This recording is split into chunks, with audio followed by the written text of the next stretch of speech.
And the last noise, type of noise we talk about, we had 4 noises. The last is the psychological. That's your mind, your attitude, ideas, emotion, experience during an interpersonal interaction. In many cases, this noise occurs due to the current conversation, the people involved, or the context. For example, people may have pre-existing feelings or stereotypes towards certain people they're talking to. So those feelings influence the conversation before it even started. So these feelings can influence how they encode and decode messages.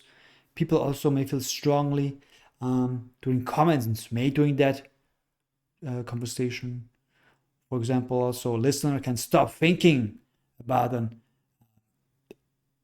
idea that was trying to brought up because there are already so many barriers in between. They're putting up this wall. They don't want to listen to them anymore because of this psychological noise. Example, psychological noise can be the one we said earlier. Why don't he talk to me? Did I say something wrong? This psychological noise because the other person doesn't even think about anything anymore and thinks about something completely unrelated. So it's the attitude, bias, and assumptions that can all distort how we receive messages. And if you kept reading the slide, you noticed something. Uh-oh. What do you see? See some typos. Typos can also have a psychological effect, can be also a psychological noise. So make sure to have no typos whenever you communicate, especially in your resume. Resumes with typos can be deal breakers, can create these noises right away. And about 80% of employers will eliminate a job candidate for having just 1 or 2 typos on their resume, as an example.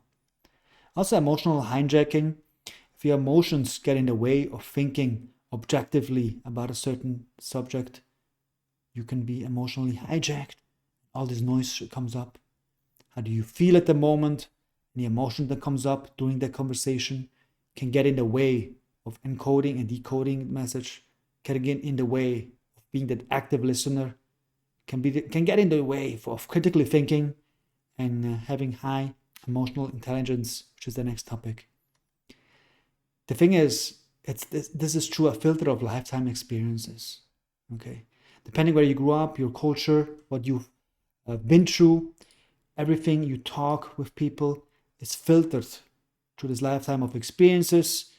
We also have a lens that we use, that we experience the world. The lens, think about, acts like a filter and combining information we process, subsequently respond to. So the lens obtains information that supports whatever perspective we maintain in any given moment. If we are happy, we may identify and relate to the happy experiences. If we are sad currently, we may fixate upon sad events to get it away of getting the shared meaning. So if you're already having a good day, the meeting might go better. If you're already having a bad day, the meeting might go not so well. So you got to be aware of your emotional state and act accordingly to not get miscommunication. And shared meaning, what do we talk about? Shared meaning occurs when both speaker and receiver have a mutual understanding of the message. So you want to make sure you're on the right side of this spectrum where the meanings are very similar. There's a high degree of understanding because maybe there's also a large amount of this shared experience.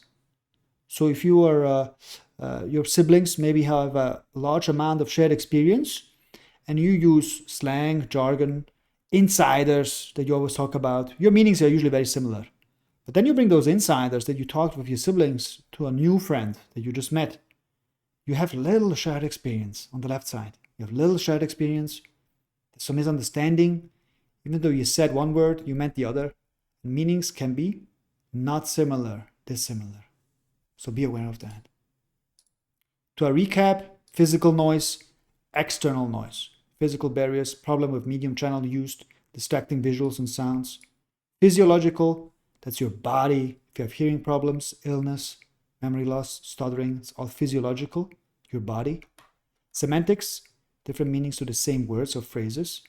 Think about words used, language used. And psychological, that's your mind, your attitudes, ideas, emotions, stereotypes, and moods.